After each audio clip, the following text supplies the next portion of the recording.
19 April रोजी पार पडलेल्या लोकसभा निवडणुकीचा 4 जून रोजी निकाल पार पडला। चंद्रपूर लोकसभेच्या निकालात आमदार प्रतिभा धानोरकर यांनी राज्याचे कॅबिनेट मंत्री सुधीर मुनगंटीवार यांचा 2,60,406 मतांनी दारुण पराभव केला।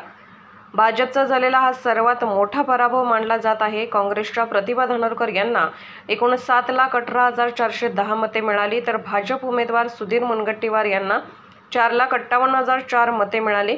या निवडणुकीत वंचित बहुजन आघाडीचे राजेश बेले यांना 21,980 मते मिळाली।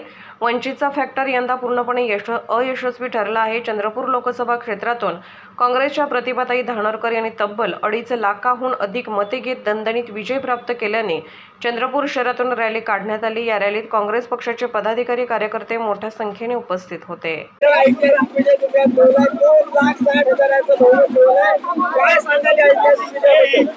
चंद्रपूर जिल्हा हा नेहमी इतिहास घडवणारा जिल्हा आहे। आपण जेव्हा बघितलं असेल की हा जिल्हा नेहमी काँग्रेसचा बालेकिल्ला राहिला। मध्यंतरी काळात भाजपच्या हातात जरी गेला असेल तरी परत 2019च्या काँग्रेसच्या एकमेव खासदाराच्या रूपाने तो बालेकिल्ला कायम ठेवण्याचं काम काँग्रेसने केलं आणि त्याच इतिहासाची पुनरावृत्ती पुन्हा आजच्या विजयाने देखील झाली आहे।